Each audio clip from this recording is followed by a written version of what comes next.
Welcome to Downtown Sports. My name is Downtown Stephen Brown, and in today's video, it is the long-awaited Zach Hyman video that I have delayed because other things were just popping up. So we've talked about the expansion draft a couple of times in trade videos that I've done very recently on the channel, because it's important when considering adding a player who has more than 1 year left on their deal.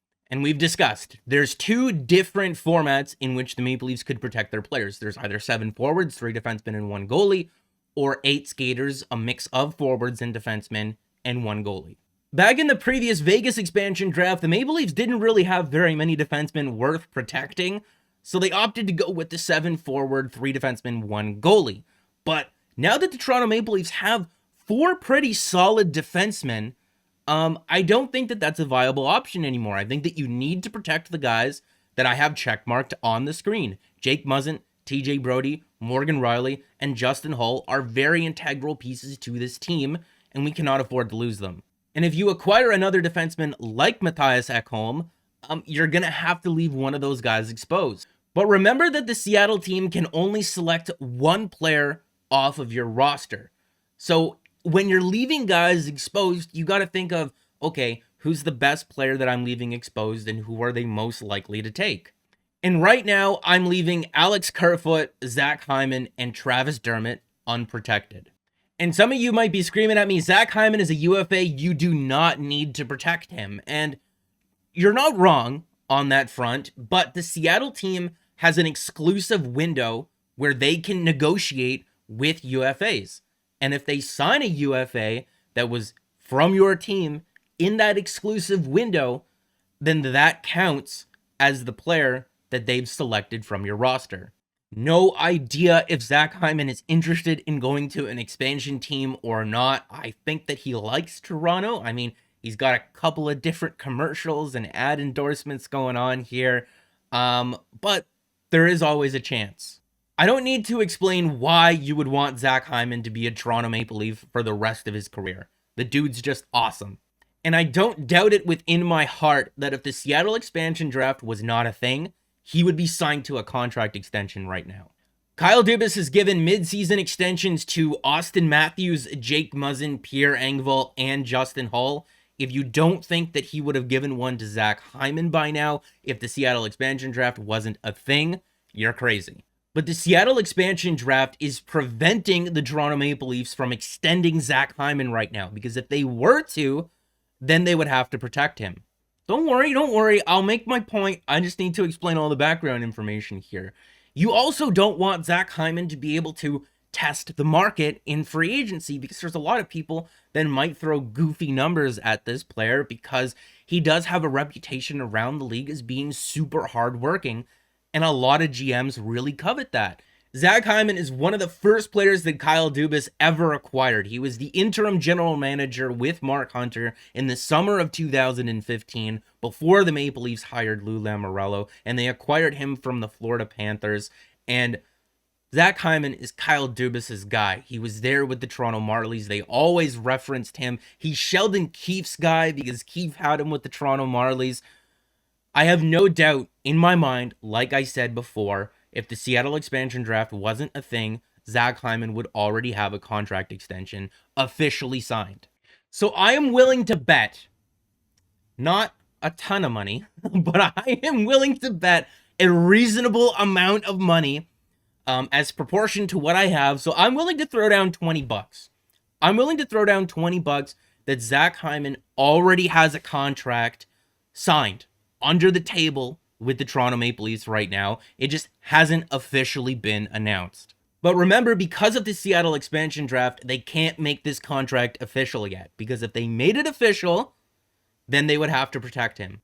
So if a UFA is left unprotected in the expansion draft, Seattle will be granted exclusive rights to negotiate a contract with the player during the 3-day period on whatever the date is. If Seattle comes to an agreement with a player and a deal is signed, that player is considered Seattle's selection in the draft from the UFA's current team.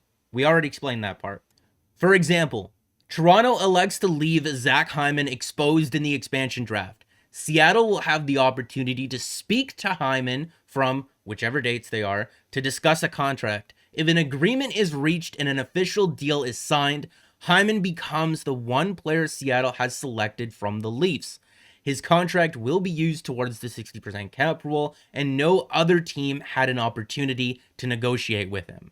Let's keep using Zach Hyman as the example. Since he is under contract with the Leafs until the last day before Seattle can negotiate with him, Toronto may negotiate a future contract with him anytime between now and the expansion draft deadline. Say they come to an agreement but don't sign an official deal. The Leafs can leave Hyman unprotected. Seattle will have the chance to offer him a deal, but he may already be unofficially signed in Toronto, allowing the Leafs to protect a different player without the chance of losing Hyman. It's a risk, but one likely worth taking on a player who can be trusted. And I would trust Zach Hyman with my life here. So this is 100,000,000%, whatever you want to call it, what Kyle Dubas and the Leafs and Zach Hyman are doing right now. Because like I said, I wholeheartedly believe it. If the Seattle expansion draft wasn't a thing, the Zach Hyman extension would be done and over and officially signed right now. Just like he did with Austin Matthews, Jake Muzzin, Pierre Engvall, Justin Holl. Kyle Dubas, as we know, as the people who don't like him would say, he takes care of his guys. And Zach Hyman is one of his guys. Way at the back of my mind, I am not worried about this player leaving at all, because in my mind, the contract is already done and unofficially signed, and they just can't make it official yet. I don't have any proof to support that other than the 4 or 5 other times that Kyle Dubas has done this with a player that he likes. And you don't think this crazy kind of shenanigans is something that the Toronto Maple Leafs wouldn't exploit? So using recent signings and the cap-friendly contract comparable tool with a spitballed number, we've been able to extract a healthy amount of names here, and we're looking at the expected goals above replacement, which is what this is sorted by. So we're able to say, Zach Hyman, maybe he's as good as this guy, but that guy's definitely better than him. This guy makes this much money, and he's a little bit better than him. This guy makes that much money, and Zach Hyman's better than him. So the first contract that I have up on the screen is Brandon Tanev's with the Pittsburgh Penguins, and it's the longest deal that we have to compare to for a player who's similar to Zach Hyman. And Brandon Tanev's contract is for $3.5 million a season against the cap and for 6 years. But you have to remember that the landscape of the NHL and the financial situations that its teams are in is a lot different than what it was July 1st of 2019. And Gary Bettman, in an interview a couple of weeks ago, said that we may see the salary cap stay flat for a little bit longer than they anticipated when they announced that it would stay flat. So any money that you would add to this deal because Zach Hyman is better than Brandon Tanev, I think automatically gets negated because of the financial situation of things going on right now. Plus, you also have to consider that Zach Hyman is going to be 29 years old by the time free agency rolls around. Do you want to be giving a 29-year-old Zach Hyman who plays the game very, very hard a 6-year contract? Any 6-year deal or longer, you are signing with in mind that after this player is 33 years old, he's not going to be worth that deal. So for me, automatically, any deal that is 6 years or longer, I am capping at 3.5 to 3.75-ish mil. It is not touching the $4 million range. And if we're looking at the contract projection tool on evolvinghockey.com, Evolving Wild on Twitter, you'll see that they have Zach Hyman projected to sign a $5 million contract over 4 years. If you were to add a 5th year to that contract, a 6th year, a 7th year, an 8th year, this number is going to come down. If you're adding a modified trade clause, if you're adding a full no movement clause, a full trade clause or whatever like that, this number will come down. So I don't think I'm too far off when I say $3.75 million for 6 seasons. Another contract that I want to take a look at here is Kevin Labanc with the San Jose Sharks, producing slightly less expected goals above replacement over the last 3 seasons so far than Zach Hyman. And I think that this contract is a good one to look at because it was signed October 10th, 2020, right when we've been in the thick of things. And it's a 4-year deal for a $4.725 million. Very close to that evolving hockey or evolving wild contract projection for Zach Hyman. But then again, you're looking at this 4-year deal and there is no trade protection here. Okay, so this is added in after the fact because I forgot about this and then remembered it yesterday afternoon after I finished filming this video. But Kevin Labanc, previously to signing his 4-year, $4.75 million deal with the San Jose Sharks in October of 2020, signed a 1-year, $1 million deal to help keep the band together in San Jose. So maybe there's some extra tax included on that 4 by $4.75 million deal. Like hey, I gave you a major break here.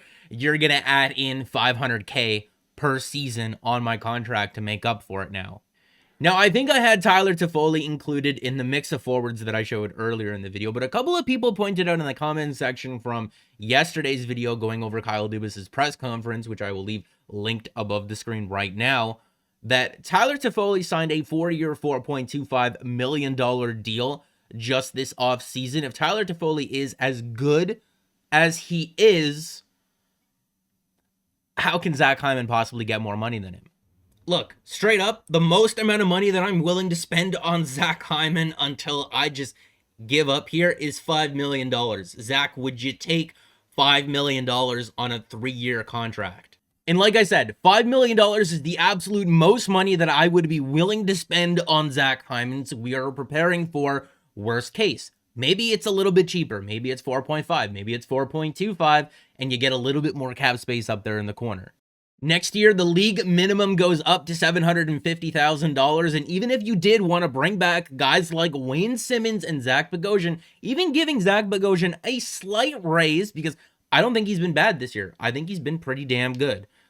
Another thing that you have to consider is that the Maple Leafs are more than likely going to lose one of Kerfoot or Travis Dermott in the expansion draft. And if you get big steps in development from guys like Rasmus Sandin, maybe even a Timothy Liljegren, Nick Robertson as well, this team doesn't look too bad. And remember, we went over Frederik Andersen's numbers over the last year and a half. They're not very pretty. If you don't believe me, go and watch the video that I will leave linked above the screen from the other day. It's not going to be hard to find a goalie who can put up similar or better numbers than what Andersen has produced over the last year and a half. Now, that guy is 100% not Jack Campbell. Jack Campbell is 1B in a goalie tandem. The most games that I would ever ask him to play or expect or want out of him is 30 to 35 games. So if you can find someone in the $3 to $4 million range, you can still have a healthy enough amount of money to go out there and get you another third-line center. Just using Alex Kerfoot as a placeholder for a third-line center who would make about $3.5 million-ish dollars, if you can convince Zach Hyman to sign for $4.25 million on a 4 or a 5-year deal, you'd have $3.9 million remaining to go out there and get a goalie who can play in a tandem with Jack Campbell, preferably someone who can play 50 to 55 games. So that's going to be it for this video, guys. Make sure to like the video if you did like it and subscribe for more because more is always on the way. And guys, remember, if I was a betting man, on occasion, I am, only putting down $20 on this. Mentally, $20, not an actual $20.